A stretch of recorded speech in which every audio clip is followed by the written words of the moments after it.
ပရီးမီးယားလိဂ်မှာအာဆနယ်ဆိုရင်ကမ္ဘာ့ဖလားမှာပြင်သစ်ရှိနေတယ်။အားလုံးပဲမင်္ဂလာပါခင်ဗျာ။ Ryan 7 Online Agency ကနေအားလုံးကိုပြန်လည်ကြိုဆိုလိုက်ပါတယ်။ဒုတိယလူဆိုတာသူ့စာတာနဲ့တူလာတာပါ။ပရီးမီးယားလိဂ်မှာအာဆနယ်တော့300ရာသီဇာတ်တိုက်ဒုတိယလူဖြစ်ခဲ့ပြီးတဲ့နောက်ပြီးခဲ့တဲ့ရာသီမှာချန်ပီယံဖြစ်ခဲ့ပါတယ်။ဒါပေမဲ့ဒုတိယလူဇာတိမကုန်တဲ့အာဆနယ်ကကာရာဘောင်းနဲ့ချန်ပီယံလိဂ်မှာစီဇန်လင်အသင်းဖြစ်ခဲ့ရပါတယ်။ဝီလျံဆာလီဗာကနေအာဆနယ်တက်တဲ့ကူးနေတာလားတော့မသိပေမဲ့ပြင်သစ်ကလည်းကမ္ဘာ့ဖလားရဲ့ဒုတိယလူအသင်းပါ။ပြင်သစ်ဟာ2018မှာကမ္ဘာ့ချန်ပီယံဖြစ်ခဲ့ပြီးတဲ့နောက်ပြီးခဲ့တဲ့2020နှစ်ကာလာကမ္ဘာ့ဖလားမှာတော့မန်စီတို့အာဂျင်တီးနားကိုရှုံးနေပြီးဒုတိယလူအဖြစ်ပြီးဆုံးသွားခဲ့ပါတယ်။ဂျားထဲမှာယူ2024နဲ့ Nation League 2025တော့ကစားလိုက်သေးပေမဲ့ပြင်သစ်သားတွေပြန်မလာနိုင်ကြပါဘူး။ဒီတစ်ချိန်2026ကမ္ဘာ့ဖလားမှာတော့ချန်ပီယံနေရာကိုပြန်ယူမယ်လို့ပါရီသားတွေစိတ်ပိုင်းဖြတ်ထားကြပေမဲ့အဖွင့်ပွဲစင်မှာတင်အတန်းလိုက်ကြီးတန်းစီပြီးဒုတိယလူဖြစ်သွားပြန်ပါတယ်။ပြင်သစ်အုပ်စုကနေစာပြီးလေ့လာကြည့်မယ်ဆိုရင်ပြင်သစ်ကအုပ်စုကျက်တဲ့အသင်းဖြစ်နေပါတယ်။ပြင်သစ်ကအုပ်စုအိုင်မှာဆီနီဂေါနော်ဝေအီရတ်တို့နဲ့တအုပ်စုရဲ့အကြောင်းနေပြီးမဲနာအုပ်စုရဲ့လူတော်ကြော်ကြားနေပါတယ်။ပြင်သစ်အတွက် final ကို3ချိန်စတိုင်းအပြင်တက်ရောက်ခြင်းနဲ့ဆိုရင်အုပ်စုကတွေကတာထွက်ကောင်းမှုရေးကြည့်ပါတယ်။ပြင်သစ်ကကမ္ဘာ့ဖလားအဖွင့်ကိုဆီနီဂေါနဲ့ရှင်ပြိုင်ခဲ့တာပါ။ပြင်သစ်ရဲ့ဘရောင်းဝိုင်းကစားပုံကတော်လေးအားနည်းနေပြီးအခွင့်အရေးဖန်တီးမှုလည်းနှဲပါနေပါတယ်။အထူးသဖြင့် playmaker နေရာမှာဒမ်မီလီကိုဆွထားခြင်းကဘာဖန်တီးမှုမှထွက်မလာတာကြောင့်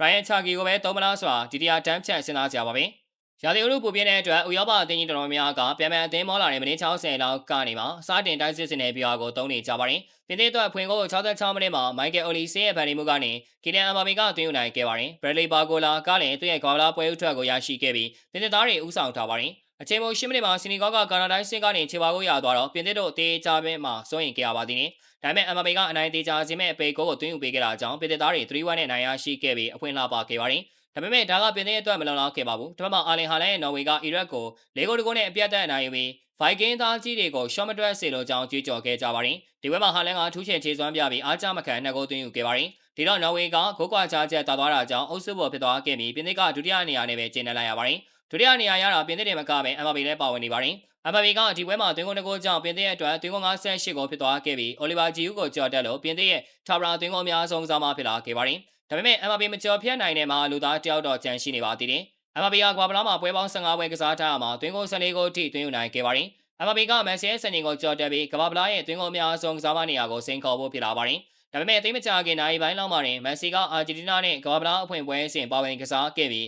ဂျီတီယာအသင်းကို3-0နဲ့အနိုင်ယူလိုက်ပါတယ်။ဒီပွဲမှာမန်စီကဟက်ထရစ်သွင်းကိုသွင်းယူပြလိုက်ပြီးအမ်ဘာပေကိုနောက်ကောက်ချလိုက်ပါတယ်။မန်စီကအမ်ဘာပေရဲ့စံချိန်ကိုတာလေးကျော်တက်ပြီးကမ္ဘာ့ဖလားသွင်းကို16ဂိုးနဲ့ကမ္ဘာ့ဖလားရဲ့သွင်းကိုများဆုံးကစားမအဖြစ်မီယိုစလစ်ကလိုစင်နဲ့အတူပူးတဲ့ရက်တည်နေပါတယ်။မန်စီကအသက်30ဂိုးနဲ့ပြေးဖို့တပတ်ပဲလိုရတာတော့လူငယ်တွေတက်ပိုကောင်းတဲ့ခြေစွမ်းကိုပြသနေတော့မှာပဲ။ဒီတိုင်းဆိုရင်အမ်ဘာပေအနေနဲ့တကူတော်မှတ်တန်းနေမှာမန်စီကိုကြော်တက်ဖို့ခက်ခဲအောင်မှာဖြစ်ပြီးကမ္ဘာဒုတိယအကောင်းဆုံးကစားမဆိုတဲ့ဂုဏ်ဘုတ်ကိုပဲဆက်လက်ပိုင်ဆိုင်နေအောင်မှာလည်းဖြစ်ပါတယ်။ပြင်သစ်တို့ဒီကြိမ်ကမ္ဘာ့ဖလားမှာချန်ပီယံဖြစ်အောင်ပွဲခံနိုင်ဖို့အတွက်ဒုတိယလူစားတာကိုဖျက်နိုင်မလားဆိုတာဆက်လက်စောင့်ကြည့်ရပါမယ်။ကြည့်ရှုပေးကြတာကျေးဇူးတင်ပါတယ်။